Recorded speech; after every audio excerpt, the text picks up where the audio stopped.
litero dimanche de wayo. Maman de iko litero dimanche de wayo. Ah, putain.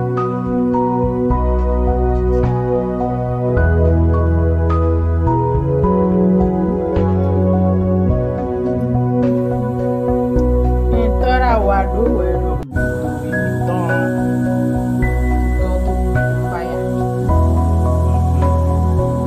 Bonjour dans cette homme.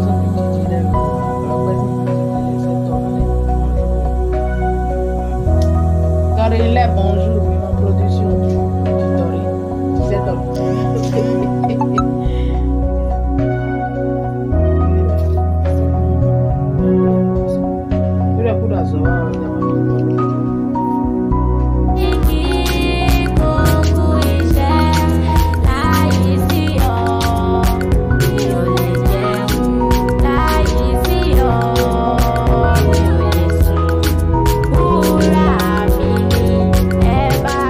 Ne fais pas espérer quelqu'un si c'est juste pour t'amuser. Faire espérer quelqu'un, c'est comme lui donner un faux espoir ou une fausse promesse. C'est cruel. On sait tous à quel point c'est difficile de s'investir émotionnellement, de donner son temps et ses sentiments sans savoir si c'est réciproque. On sait que le temps qui passe, c'est du temps qu'on ne récupérera jamais. Alors, quand tu sais pertinemment que tu n'es pas prêt pour une relation sérieuse et qu'il n'y a pas d'intention derrière, il vaut mieux être honnête dès le début. Ce qu'il faut savoir, c'est qu'il y a des gens qui veulent avancer, qui veulent construire quelque chose de solide. Ce n'est pas tout le monde qui cherche juste à profiter du moment sans s'engager. Et tu sais quoi? C'est totalement normal. Chacun a ses propres aspirations et ses propres priorités. Le fait de respecter le temps et les émotions des autres, c'est aussi se respecter soi-même. On est responsable de nos actions, et ça inclut la manière dont on gère les relations.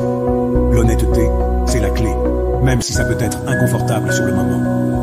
Si t'es dans une relation dans laquelle tu sens que c'est juste pour t'amuser, sois clair dès le départ.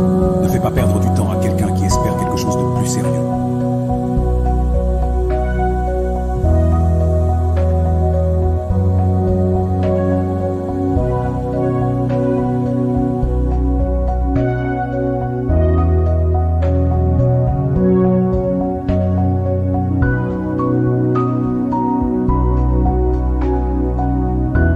Si un jour je te manque, souviens-toi que je ne suis pas parti. Tu m'as laissé m'en aller. Je ne cours plus après les gens. Tu veux partir? Attends, je t'ouvre la porte. Juste une chose, ne reste pas devant la porte. Je peux t'aimer à mort, mais je peux aussi t'oublier à vie. Je m'attache vite, c'est mon défaut, mais je peux encore t'oublier plus vite, c'est ma qualité. Je m'en fous de qui je perds. J'ai été sincère avec tout le monde. Dorénavant, soit on m'aime comme je suis, soit la porte est grande ouverte. Car les efforts à sens unique, c'est fini. Qui sème la distance récolte l'oubli. Personne n'est trop occupé, ce n'est qu'une question de priorité. Si une personne est assez stupide pour s'éloigner de toi, sois assez intelligent pour la laisser partir. Refuser d'aimer par peur de souffrir, c'est comme refuser de vivre par peur de mourir. Les déceptions ouvrent les yeux, mais ferment le cœur. N'aime pas profondément une personne, tant que tu n'es pas sûr que la personne t'aime autant. Car la profondeur de ton amour aujourd'hui sera la profondeur de ta blessure demain. Tu peux demander pardon encore et encore, mais si tes actions ne changent pas, tes mots ne sont que du vent. Je ne suis pas célibataire, ni en couple.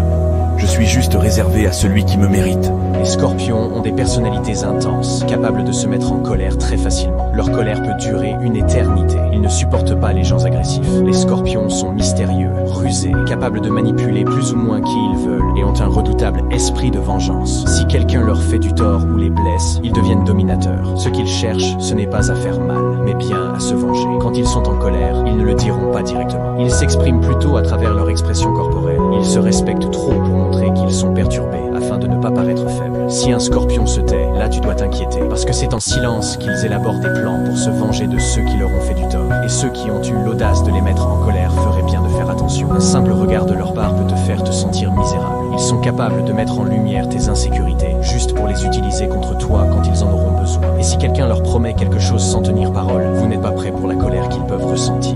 Habituellement, les scorpions sont plutôt sereins, mais ils peuvent garder rancune très longtemps. Leur vengeance préférée, la psychologie. Ils savent comment tourmenter leurs ennemis et détruire petit à petit ceux qui leur font face. La manipulation des émotions est leur grande spécialité, car ils rentrent dans ta tête progressivement jusqu'à faire douter les gens de leur propre santé mentale. Pense à vite partager cette vidéo à tous les scorpions que tu connais et n'hésite pas à écrire ta date de naissance en commentaire. Jusqu'à ce qu'elle soit terminée. L'intensité avec laquelle le scorpion poursuit ses objectifs est au-delà de ce dont les autres signes sont capables. Leur détermination est sans fin et remarquable. Partage ta date de naissance en commentaire. Le scorpion est le plus énigmatique de tout le zodiaque. Personne ne peut pénétrer l'esprit d'un scorpion. Leur nature mystérieuse et secrète est une forme de protection qu'ils offrent à quelques personnes choisies dans leur cercle. Le scorpion est doté d'une mémoire impressionnante qui lui permet de se souvenir des détails. La clé du scorpion est l'intensité et cela s'infiltre dans tous les aspects de sa vie. Ses pensées, ses sentiments, ses désirs et ses inclinations sont tous motivés par un besoin implacable d'accomplir un but plus grand dans la vie. Le scorpion a un magnétisme naturel, il attire les gens avec sa nature mystérieuse et secrète. Le scorpion est comme un livre qu'on ne peut pas lire, un film qu'on ne peut pas regarder. Sa personnalité déclenche une attirance sexuelle. Le scorpion est une force de volonté. Le scorpion a une volonté inébranlable. Il peut pousser cette énergie beaucoup plus loin en raison de sa qualité de fixité. Lorsque le scorpion veut que quelque chose soit fait, il est obsédé par cette chose jusqu'à ce qu'elle soit terminée. L'intensité avec laquelle le scorpion poursuit ses objectifs est au-delà de ce dont les autres signes sont capables. Leur détermination est sans fin et remarquable. Partage ta date de naissance en commentaire. Le scorpion est le plus énigmatique de tout le zodiaque. Personne ne peut...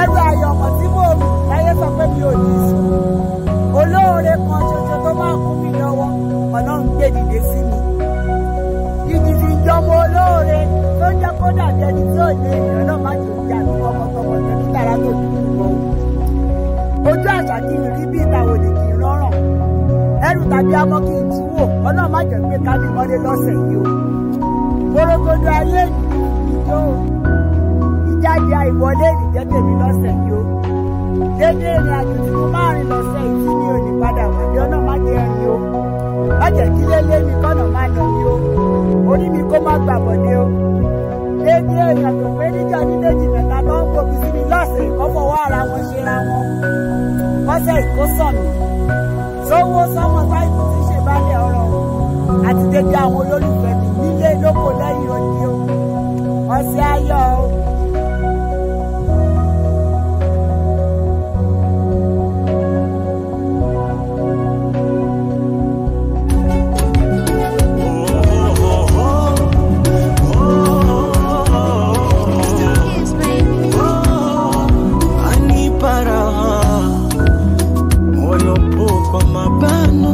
Penzi lake nita wali nazi 25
Et il donne à un autre mille inglétan. Et bien, c'est oui, tu en as une chemise qui donne au bout de yard de et ma garantie, le bon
Wala non lokan do horan gbetam o adie sheri koko ne kwa desi ena ho adie posin gbeche ni vo pe bi ropo ye manyo sadi manyo goetome ne goetome we nyoe be do kwa bona zando de gubona kwa no hokwe kwa e do no vo me de job kwa we do no nyinu na me de pepe me no tatablo nyinde okpe me no fare c'est dran wa mo so gbe me fi adie kokloko to nyete fi to boutique me de na wa boutique ti me fi 38 000 ouais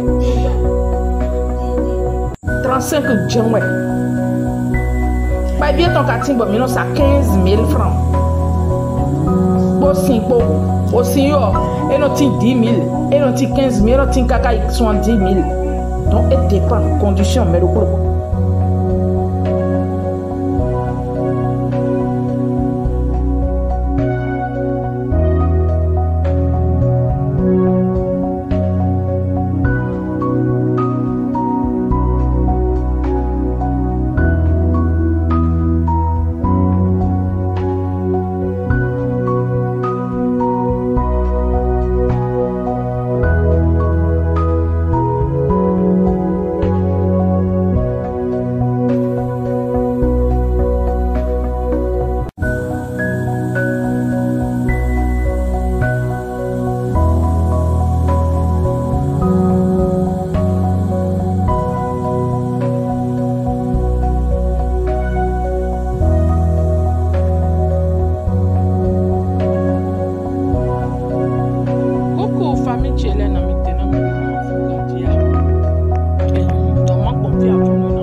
gantone ya.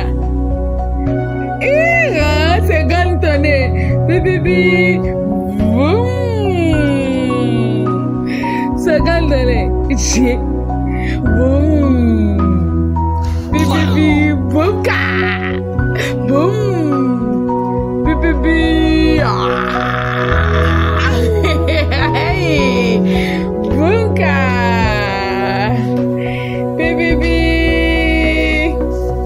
À ta vie, c'est né. À ta vie, c'est né. À ta vie, c'est né. Ta vie, je vois ton bibo bunka. C'est connu, né. Que. Boum. Pipi. Boum. Pipi. Boum.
Joyeux anniversaire,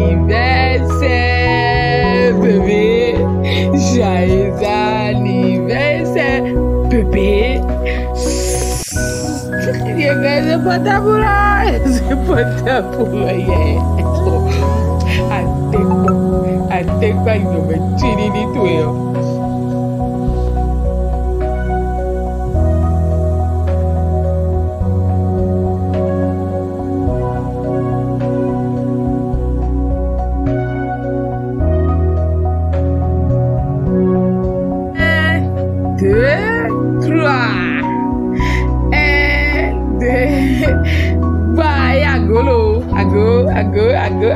Ago.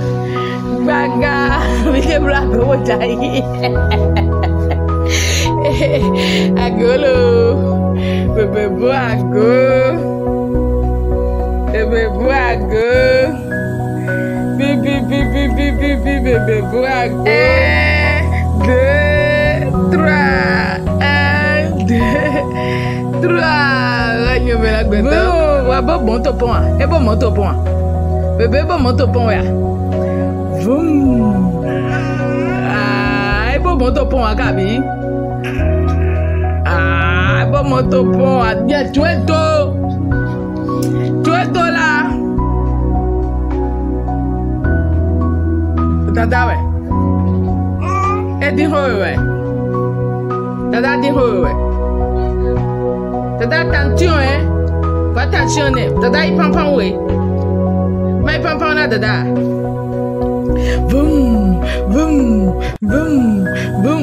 boum, boum, ka, pi, 1, 2, 3, 1, 2, 3.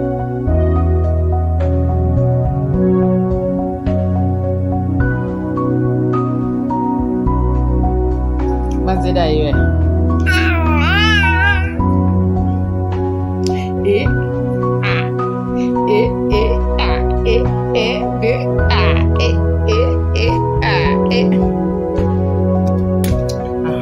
Azonnya nozomi moni.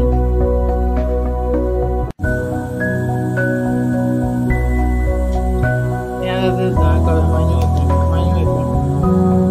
Foto made topi.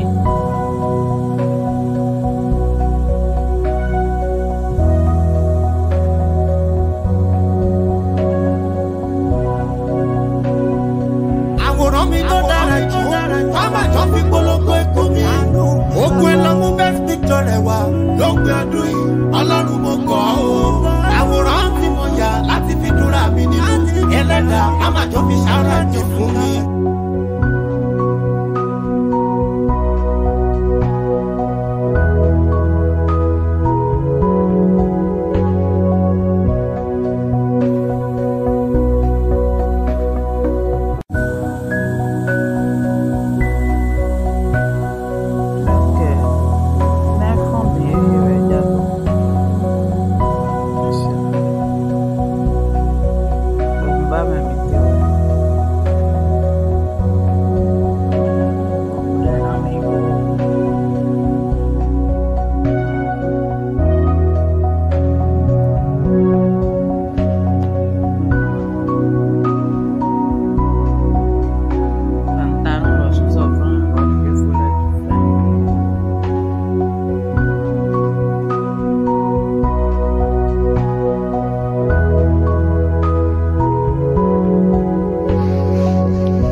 ya tabiwa. Tabi bébé yawelo. Tabi bébé yawelo. Tabi bébé beau joli joli. Joli joli. Joli joli. Tabi bébé yawelo. Tabi bijou. Tabi bijou. Bijou lo bébé yawelo. Kita tabi j'ai portable de la beau bijou ne. Bijou. D'accord. C'est belle fille de papa.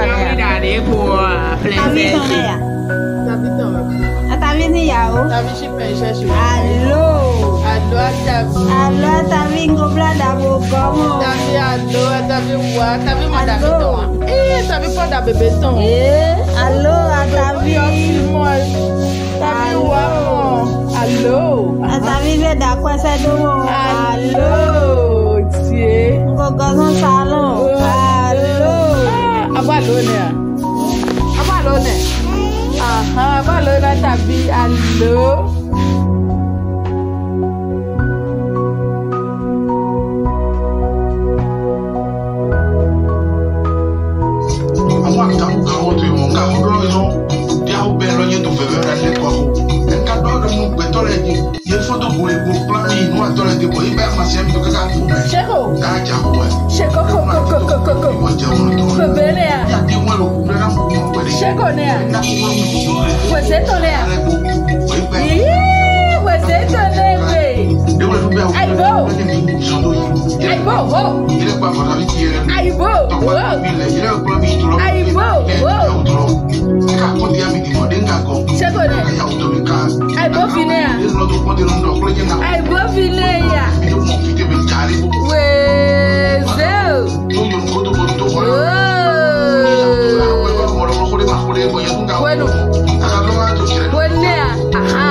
Bago. Aibo. Ago. Amama go. Mama fu now ya.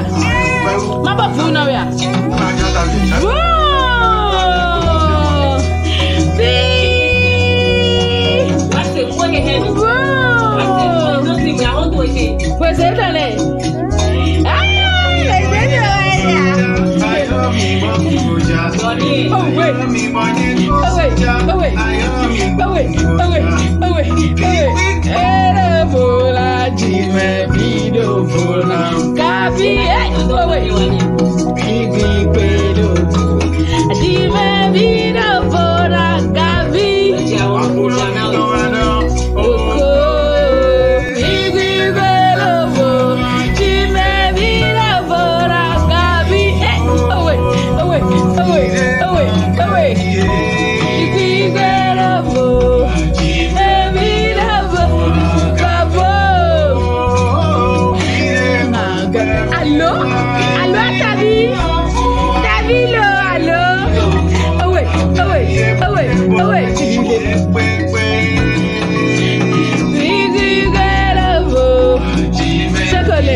Dada mi ma gbẹtọ dín blaboa ẹnu jẹ gbẹndé kan òdòdó ẹnu wà zọmọ mi mú azọ tí wọn wà zọ tra.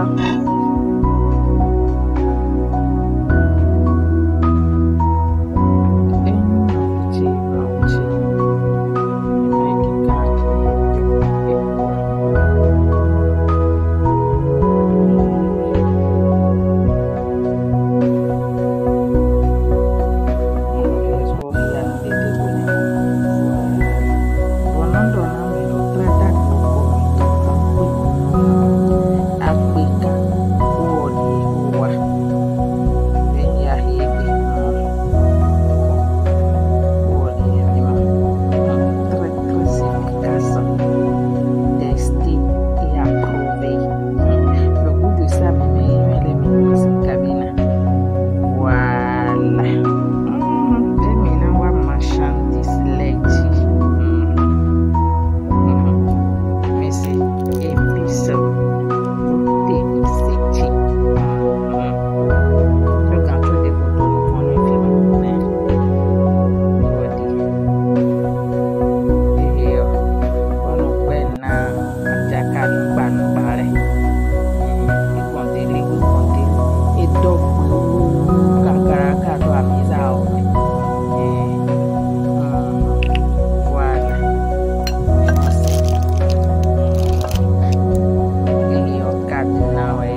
pleure après la rupture amoureuse, c'est pas parce que l'homme est indispensable pour sa vie. Elle ne pleure pas parce que l'homme est le plus intéressant du monde. Elle pleure pour le temps qu'elle a perdu avec lui. Elle pleure parce qu'elle ne voulait pas recommencer une autre relation. Elle pleure parce qu'elle ne voulait pas donner son corps à un autre homme. Le corps de la femme est sacré et elle le préserve le plus dignement possible. Quand elle se met avec un homme, elle souhaite rester avec lui pour toujours. Elle souhaite rester fidèle et loyale à son homme pour la vie. Quand une femme se met avec un homme, elle fait de tout son possible pour voir la relation réussir. Et lorsque la relation se termine, elle pleure pour tous les efforts fournis en vain. Elle ne pleure pas parce que son homme est unique au monde. Elle ne pleure pas parce qu'elle a peur de rester seule. Les femmes rencontrent les hommes chaque jour. Donc c'est pas trouver un autre homme qui lui manque. C'est recommencer une autre relation depuis le début qui est le véritable problème. Si une bonne femme vous pardonne et tolère toutes les conneries que vous lui faites, mais que vous ne changez pas vos habitudes toxiques pour correspondre à sa tolérance et à son pardon, alors vous ne la méritez pas. Parce que si vous pensez qu'elle vous pardonne, mais qu'elle ne perd pas l'amour, la confiance et le respect pour vous, alors mec, vous êtes délirant. Parce que le jour où cette femme réalisera sa véritable valeur et se valorisera, elle s'en ira. Elle ne partira pas pour aller être avec quelqu'un d'autre. Elle s'éloignera pour aller trouver la paix, parce que vous détruisez clairement chaque morceau en elle, la brisant en morceaux. Parce que lorsqu'une femme continue de vous pardonner, ce n'est pas seulement parce qu'elle vous aime, c'est parce qu'elle a l'espoir que vous changerez. Mais quand elle sort enfin du trou où vous allez changer et qu'elle ne voit aucun signe de votre changement, je te rassure qu'elle ne sera plus là. Elle est dehors. Alors ne continuez pas à profiter de son pardon et pensez que vous n'êtes pas obligé de changer. C'est aussi simple que ça. Il n'y a pas à chercher midi à 14h. Oh, le goût de ça. Non. Ando mi mando bote kome. Pasi pato ou egunto kwa encore. Aussi dia n'a pas eu. Tu n'as pas heureuse. Adro bonon heureuse. Tapé 97 du 9 Collier et père. Anano très heureuse. Et là on blague qu'on dit bébé. Et le goût de ça. Puis à dire, oh, oui, c'est fini comme ça. Tu vois, solution de nous, on fait un coup de job,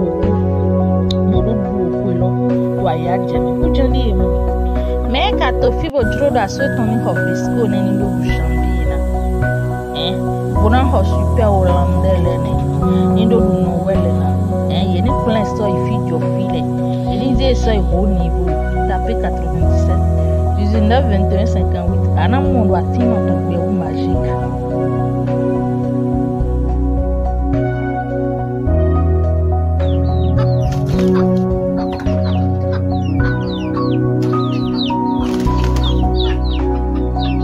Allez, n'y a eu un bébé. Le bébé, il y a du lagi de bébé. On a du lagi de. Oui, ah, on a du lagi de. Wane tulazi biche do. Aha, bebe yedu bi. Wane.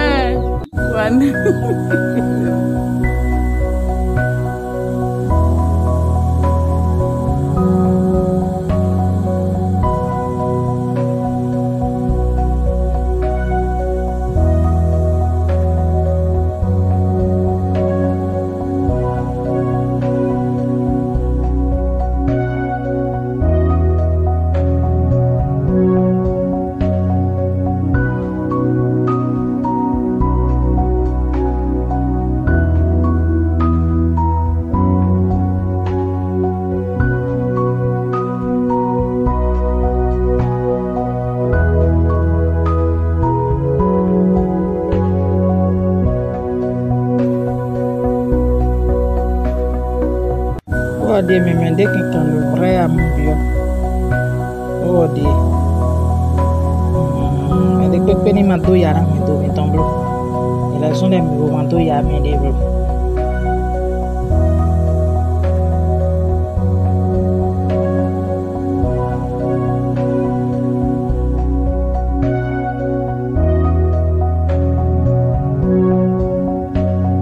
Et une famille qui est là dans mes têtes,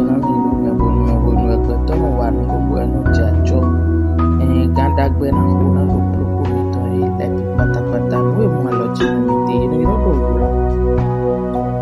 oyulo a ho nivo bí àmọ̀gànjẹ́ àdúgbò pẹ́jẹ́ kún gbogbo fídíò èyí àjọtẹ̀ ẹ̀yẹ̀dú tàbí àzọ́tẹ̀ tàbí máa sàn mẹ́nàkọ́tún ya náà ń tọ́ àyè wọn lọ́mọ gbóná dóbi oṣù ẹ̀kọ́ ẹ̀ àwùdé ilẹ̀ gbèrò pọ́bọ̀ pẹ́ hùhùn tó méjì ẹ máa dódó àyè wọn ẹ máa dó kọ́kọ́ pé ẹ máa dódó mìíràn tó pín pọ́n àwùtò àwùmẹ̀ wàhálà nọ́fíìtì. Yendo uwe nte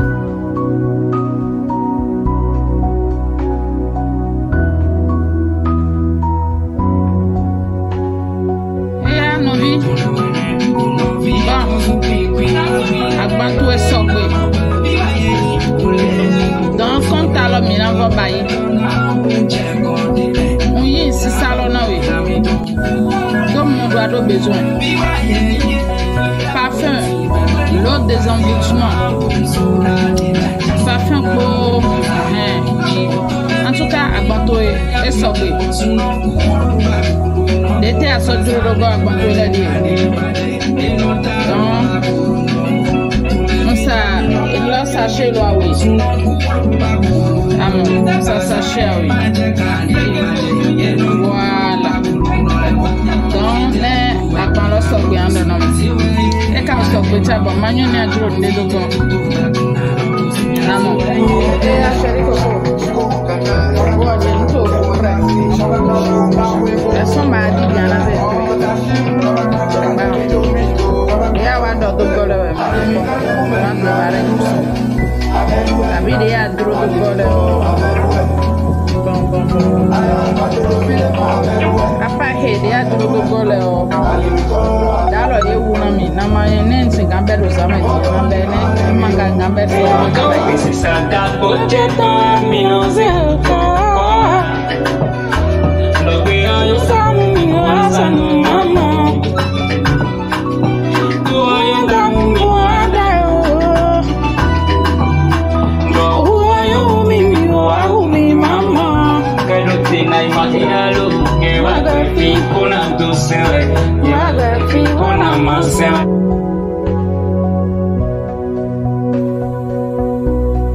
yo ya sia ibede boy to akupo ti o buzo po timbo da kai niyan sta ti do da kai la duwe bo bi o po e da kai la duwe o mi ninja da kai la duwe brindo tano da kai la duwe chiki da kai la duwe da kai la duwe